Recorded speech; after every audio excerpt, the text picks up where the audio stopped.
Joining us today on Detroit Next is someone who personally I have a lot of respect for, has a lot of experience with past mayoral administrations, and is now a pretty important voice for political affairs in the city, Karen Dumas. Well, thank you for that, Malachi. I appreciate it. Thank you so much for being here. You have been a mentor to me in Michigan journalism, so it means a lot that you're here to talk about the mayoral race today. Thank you. Well, I appreciate that. I got a lot of admiration and respect for you, who you are, and what you do. So this is a good connection. Well, don't worry. We're going to turn off the love fest now and get to the meat of things. Okay. I want to talk with you about what the next mayor is going to be walking into. We've heard a lot from candidates who say that the foundation of the city is very solid and that we're going to be able to build on progress that has been achieved in the Duggan administration. But I feel like it's a little more complicated than that. So give me your view on, what is the next mayor going to be inheriting here from the Duggan administration? A mess. Let me say that, a mess. I think one of the biggest advantages of the Duggan administration was a change in perception of the city. Mike Duggan, the first white mayor that the city has had in over 40 years, gave everybody externally who would be very critical of the city a comfort level, like, oh, let me go check it out, let me see. And that turned into a let me buy into the narrative. The media changed. I never saw the media so, I'm going to call it cooperative for this administration than any administration in the past. But we have seen the benefit of a very effective marketing campaign around the city of Detroit, which is good, but which is also bad because, you were saying, some of the candidates are expecting to come in and be able to build on a solid platform, but that platform doesn't exist. We've got pension obligation payments, sure, Duggan, kicked them down the road, but they're still coming due. We have no new residents in the city. He said that he built the population, increased it by 1,500, but we lost somewhere between 50 and 80,000. I'm no mathematician, but that doesn't represent an increase. We are not going to enjoy the level of infusion of federal dollars that Duggan administration experienced. And we have no new tax revenue. We have no new revenue, no new tax base in the city. So where are we going from here? Those are going to be, to me, crucial things. Attract and retain residents, new businesses, and new revenue in the city. Tell me about the potential threat of the pension obligation, when it comes to the financial health of the city. I have spoken with a few people who say that we're on track to be worse off than we were when we filed for bankruptcy. In what way? Just in terms of not having the money. Michigan Cap did a story not too long ago and talked about, they actually broke it down and talked about how we're in debt about $1,600 per resident. And so, you can't, you run it like you run your home. You can't pay bills if you don't have income. If you've got a lot of debt, our debt in the bankruptcy was restructured. It wasn't eliminated. And we also lost a lot of our assets, which could have maybe in turn generated revenue. So I just don't think it's as rosy as people would like to think. We know that we have high property taxes in the city. A lot of those taxes go to pay off debt that the city owes, those pension obligations. There's been conversation among the candidates about property tax reform, finding new ways to raise revenue. I think there's also a general feeling that we should find a way to cut property taxes for residents and bring costs down for them. But I think there's a question of how do you replace that revenue and how do you grow revenues overall? You're talking about us having less access to discretionary revenue, the ARPA money we've used to boost up not only like social programs, but build up our rec centers and actual do infrastructure projects. Not gonna have access to that money anymore. So I don't know, do you have any ideas for strategies that mayoral candidates should be thinking about when it comes to the revenue question? Well, they'd have to pay me for that. Sure, yeah. But what I will say is that we do need an attraction and retention strategy as it relates to residents. So it's not just about getting new people in the city, but how do we take care of and make sure that those residents that have been here can benefit from any developments or any improvements in the city. I also think that, the quality of life is what will attract and retain. We also need a land use strategy. You can go to pockets of the city and they look great, they're pretty. But if you take a dive and you drive through the neighborhoods, they're horrible. They're no better than they were some time ago. So I don't think that you can coerce people into staying. The majority of Duggan's cabinet doesn't live in the city. And so I always feel like if the city is built with a level of quality where people can enjoy being here, then they'll want to be here. Education is an issue. Crime is still an issue. They say, oh, well, crime is down the lowest since the 60s. Well, so is the population. So statistically, it works out that way. But, people that are in the neighborhoods, and if you watch the news, you only get a thumbnail of it. But crime is still a real issue. This is still an urban city with a lot of problems. And I think it would be disingenuous for candidates to pretend that we're in the land of Oz, because we're not. Yeah, and we've heard candidates talk about the tale of two cities in Detroit. I think the top theme that I've heard emerge from all the candidates right now is this idea of like downtown versus the neighborhoods. Maybe not versus in like an antagonistic sense, but like in terms of where we're focusing our attention and our investment. People want to see that spread out more, like you're saying, into these kind of forgotten pockets of the city where things have not turned around as much as the shiny downtown. How does that kind of land with you as kind of a campaign theme? Well, it sounds good and it reads well, but what's the strategy? Like, how do you do that? I think one thing that has been lost is a feeling of inclusion by people, residents here, especially Black residents. They may not say it publicly. But they say it publicly too. But when they have conversations, people feel left out. They don't feel, and people find that hard to understand. Like, there are a lot of places that I just don't want to go in Detroit anymore because I don't want to go someplace and be treated like I don't belong there. I don't want to have to call you to tell you come get me out of jail. So it's like just the feeling, you want to be able to feel like this is your city. And a part of that, a part of what made Detroit Detroit has been commercialized or whitewashed, if you will. And so it has a different feeling. Some of the top candidates in the field have talked about using philanthropic support and corporate partnerships to find some of this money that we're talking about to do things. I was at an event with Mary Sheffield's campaign, and she talked about leaning on philanthropy to create a $50 million fund that would help faith-based organizations prop up their community development efforts in neighborhoods, right? I want to ask you about how realistic that idea is, that philanthropy will be able to step in and provide the amount of money that's needed to address some of these big problems. Because we've seen, philanthropists put a lot of money toward this stuff already in the last, decade, probably going back even further.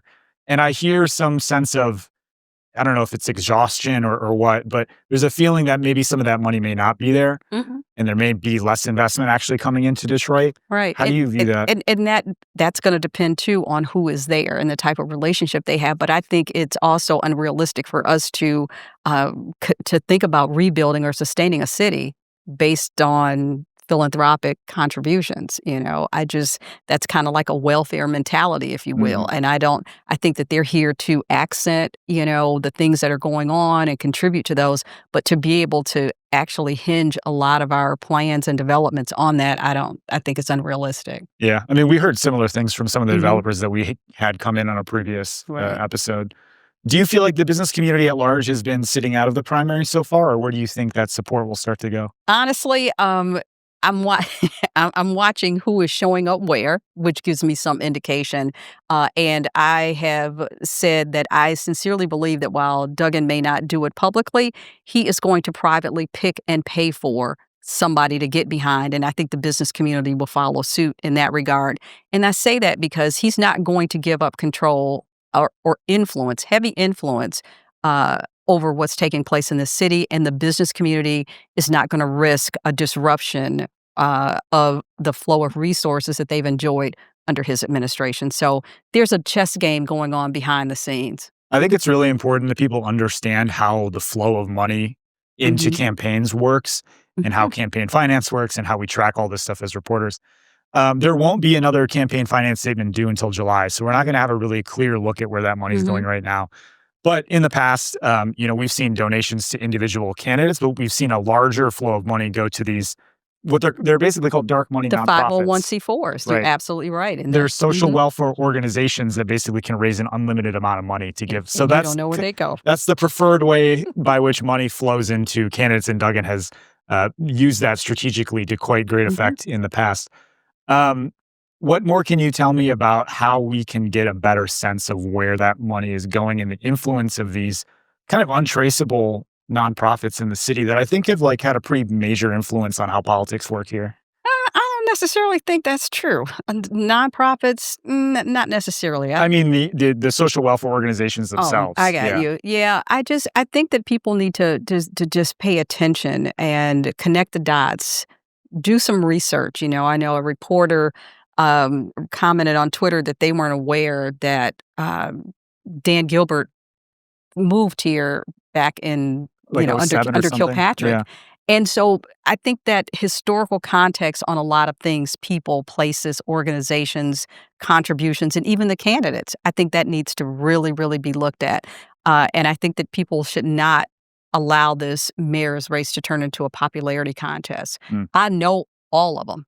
I like most of them, but that doesn't necessarily mean that I think they are all qualified to be mayor. And that's not a personal thing. We have to look at this. Who is going to be the best person? We're at a fork in the road in this city. And I think who is going to be the best person to take everybody to the next step? When you talk about the popularity contest, name recognition is so important. Mm-hmm. In these elections, I had somebody who worked for one of the campaigns tell me that really it just comes down to who folks recognize when they go to cast their ballot Mm-hmm. on election day. We've had some early polling that has shown the names that are more well-known or have a larger base of support, right? Sheffield, Kinloch are up ahead. Craig kind of trailing there, and then Jenkins is in kind of four. That's like the top four according to the polling that we have now. Right. Polling obviously is a snapshot in time. I think it's, somewhat illuminating, but you don't want to hang your hat on it. How do you look at polls at this point in the race? What are they suggesting to you? Nothing. I think they're early. I think it's early, but I also know that there's so many variables that impact the outcome of a poll. Who's asking? How are the questions framed? What method are you using? Is it pre-recorded? Are you talking to them in person? Are you calling them on the phone? And then, as we saw in the last presidential election, nothing matters but the vote. So it's going to be the person who was actually able to get out the vote that's going to make a difference too. Yeah. And I think, the endorsement game is kind of a similar track there. We've seen Sheffield roll out some pretty big name endorsements. The Attorney General of Minnesota was the latest They're one. not here, and Right. that's the thing. And so endorsements, I think, they can generate publicity, they can generate attention, and again, awareness does make a difference for some people. But I think, again, we have to sort through everything and look, who is the candidate? What have they done? What are they now promising to do that they could have done before? What skill set are they bringing? I remember once I wanted to look at council members to see what were they doing before they were an elected official, and what could you be doing or would you be doing if you weren't in this seat? Mhm. So, I mean, that tells me a lot. What kind of person are they? I believe you can't be a good professional if you're a bad person. So, we all have circulated in the same space for many years, and it's just sit down and see what are we really working with. The pollster who conducted the latest poll was telling me that normally by the start of May, it's pretty clear who the next mayor is going to be.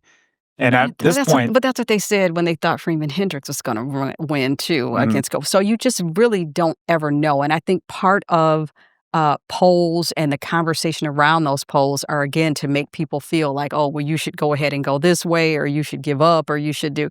And I don't. I'm going to continue to watch this through the end, and I will literally make my decision, if not closer to election day, it may even be that day, because Yeah. I'm taking everything in. That's kind of where I was going. Do you feel like this race is pretty wide open still? I think so.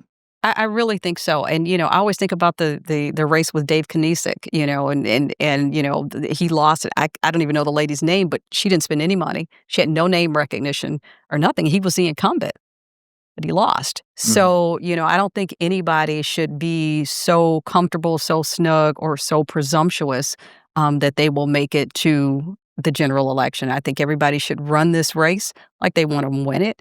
And I think that residents ought to really pick apart what they're saying, what they're doing, and then make the best decision that they can make.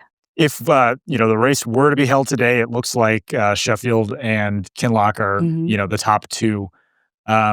If they were to face each other, I feel like that would be a race that would really be fought out in the church, because you have Kinloch at the head of a large church organization. Sheffield, has flexed some of her support among Well, her Black dad's leaders. a very, influential religious leader in Right. the metro area, so that may be. I don't belong to a church, so I don't know how that's gonna Yeah. affect me. Yeah, and I But wonder, like, it feels, across the country that Mhm. churches have kind of lost some of their influence over communities. Well, Is I that the think that a same? lot of people see that churches are businesses too. I mean, you had 150, religious leaders stand up and say, "Oh, they want to support Duggan for governor," Yeah. so they're abandoning a party that they have been had allegiance to for generations. There's nothing wrong with that, but it's sending a signal. People are going where the money is. I mean, they are, and I remember being in a meeting with some of our religious leaders while in the mayor's office, and the conversation is very different. It's not There are not a lot of people that are there should be a separation of church and state, and you've got God on one side and money on the other, and those lines have been blurred a lot, and Mhm. so you've got the tax protection. They don't pay taxes. They've got all this. It's a business. It is. Is it a business? Well, and they're becoming developers now too. I mean, I they're understand working that on housing because projects and schools, yeah. all this stuff. Why? Because there's money in it. Mhm. That's another conversation, Malachi. Yeah, I'm trying to better understand that because I think it's something worth diving into more. I want to talk about your experience in past mayoral Mhm, administrations and how we should be thinking about, the departments, the various departments, and mhm. kind of the mechanics of how the city does things. What departments are kind of most important for you? Like, where do you see the mayor should really be focusing their time and using those, official kind of resources to do things? Well, attitude and performance are a reflection of leadership. So the mayor is going to set the tone for all of the departments, regardless. And I think that they're all important. I think when either staffing or redoing your appointees, your cabinet, and all. I think loyalty is always the first thing in politics. I mean, it is. I think people that understand what it means to be an appointee, regardless of which department you're heading, makes all the difference in the world. I remember seeing some civil servants that were put into appointee positions. That doesn't work. Mhm. You can't because the thinking is different. And to understand what it is that the next administration wants to accomplish, and what does the mayor think the best way is to do that. Now, they've got to surround themselves with people that have a skill set to make up for their deficiencies. There's not a candidate that's running that can do everything. Mhm. But I think loyalty is important. I think having a mayor who's willing to listen and then make a decision. I think accountability is also very important because I've seen that have a negative impact as well. Yeah, I hear a lot from voters that they want somebody with integrity, Mhm. someone that will not fall into scandal and embarrass the city, in the newspapers. Well, but let's take that one for 1 second. So, they say that compared because of all the hoopla around Kilpatrick. I get that. Mhm. But this administration, this mayor, if he didn't have the grace that he was extended by the media, that would have been another scandal.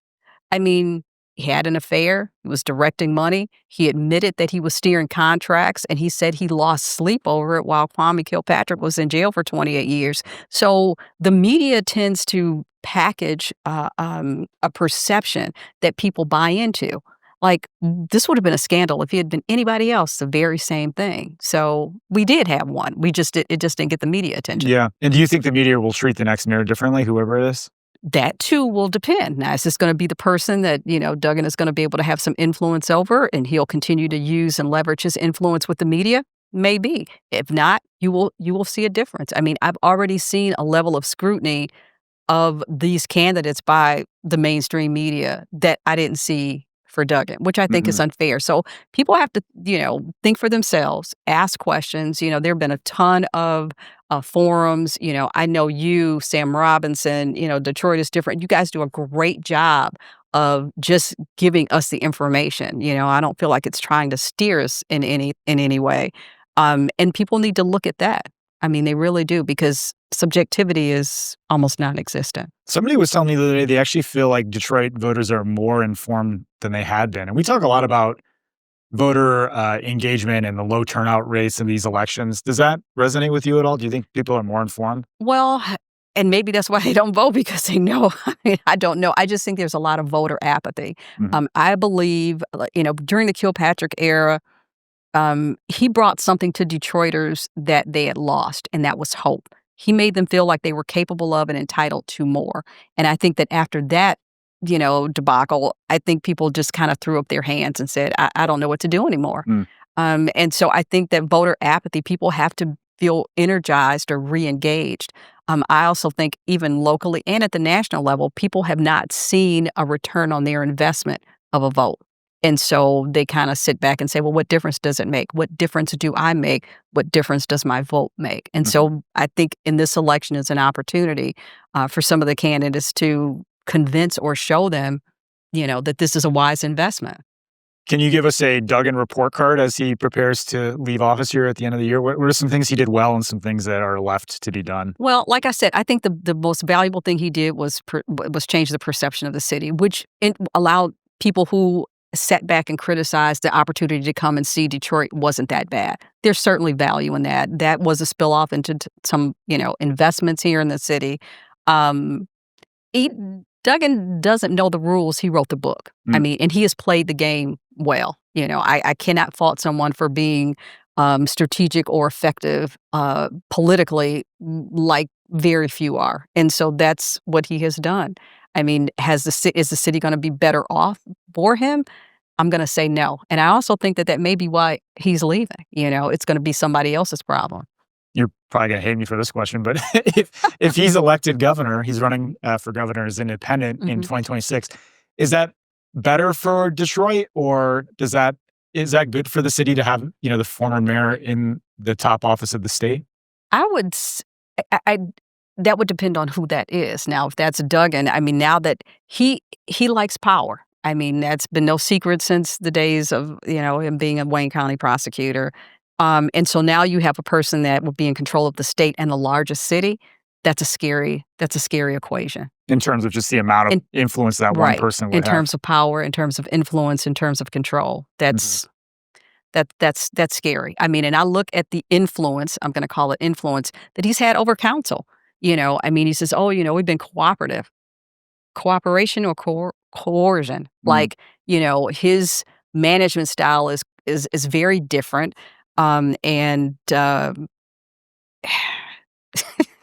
Yeah, that would be a scary equation. Well, I think back to, this is probably in the weeds a little bit, but when the city canceled contracts with its paratransit vendors that provide transportation services to disabled residents, the council canceled that contract because of complaints that residents had about the poor quality of the service.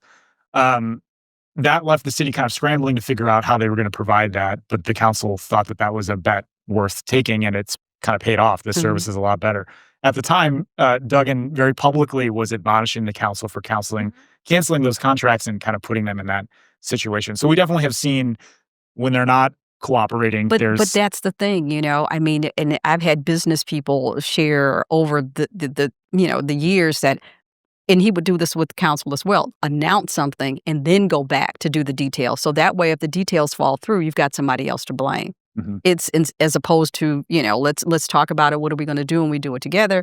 No, I'm going to go and I'm going to tell everybody this is what I'm going to do. And then I'll go back and figure out how to get it done. I mean, I think about the community reinvestment that he had, like with the different neighborhoods and the banks were make a commitment. All right. But he didn't tell the banks that that the money would be managed by a fiduciary and that they had no say-so on how it was spent in each of those areas. So publicly it looks good, but people are sitting back and it seems like, what the hell? Like, what do we get to do out of this? So it's a lot of the things that are behind the scenes that people don't know or see that, to me, send a signal that that's not necessary. It's not a partnership. So we're talking about how Mayor Duggan has used his communications department, expanded the communications department to help tell the story of what his administration is doing and craft a narrative of success around his administration. And I think that is going to be interesting to follow for whoever, comes in his footsteps. There's things being said now. They have their campaign communications teams trying to talk about all the things that they're going to do for the city. How do you see that as a communications professional that worked in past administrations? How is that going to manifest for the next mayor? How are they going to try to get that positive message out to the community? Well, I think first they're gonna have to I would like to see because at every campaign, once upon a time, Malachi, people would just change the dates. It was always the same thing, turn the lights on, clean streets, same shoes. So I think there's a degree of accountability on the part of the residents to make sure that now that this person is in office, what steps are they taking to make those promises realistic? I think that while this felt good and was probably effective for a while, I think residents just wanna know what's really going on. I don't think they expect a mayor to be a magician, but, I think they don't wanna just feel good. They want a better quality of life, and they wanna know that the person that's working on their behalf is taking very deliberate, intentional, strategic, and realistic steps to do that, and I think that that's all that they ask. The Duggan administration started, as a transition when social media was just really kinda taking hold, and they've used that. So I think in telling the story, regardless of what that story is, will always be an asset and beneficial. So I think residents do want to know the truth.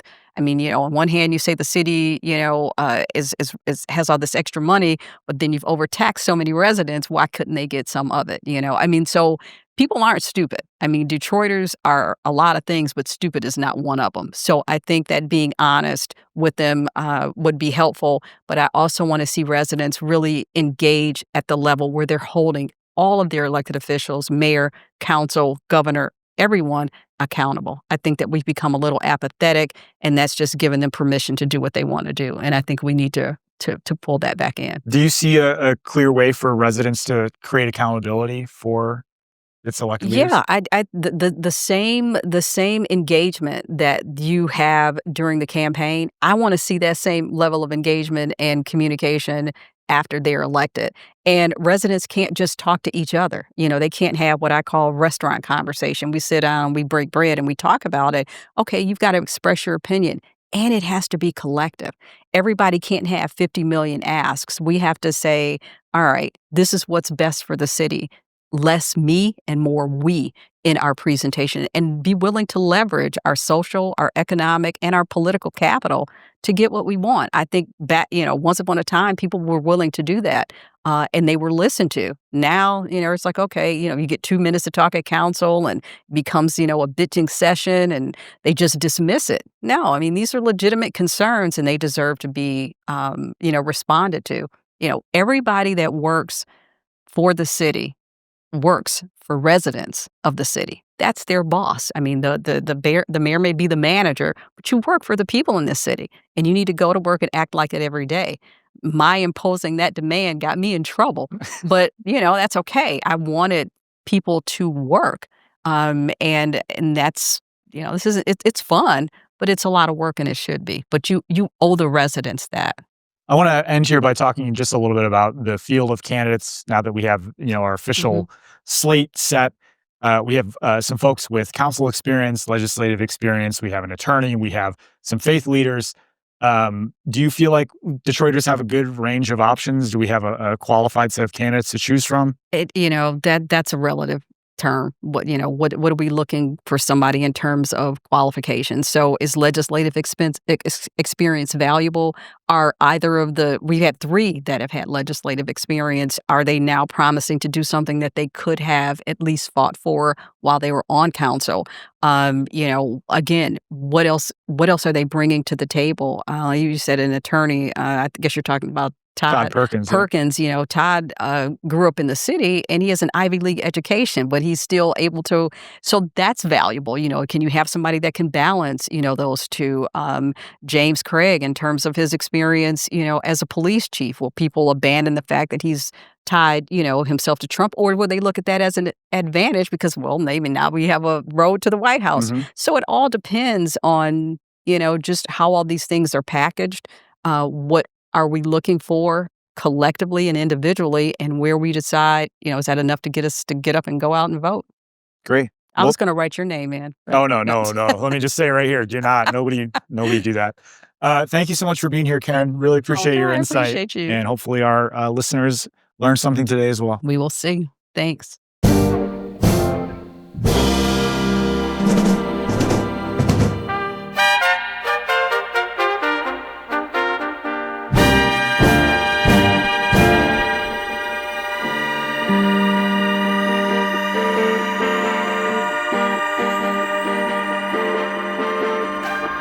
Detroit Next is a community-led project from Bridge Detroit and Detroit is Different, which means that we can't do this work without you. We need your support. If you have a question or a comment and want to participate in this process throughout the year, give us a call. We have a phone line set up at 313-284-6407. Leave us a message and we'll play it on the podcast. If you like what we're doing, head to bridgedetroit.com and subscribe to our newsletters. All of that content, again, is free, no paywalls for anybody. We're trying to make this as accessible as possible. Head to our YouTube channel to get full episodes and interviews along with extra content throughout the year.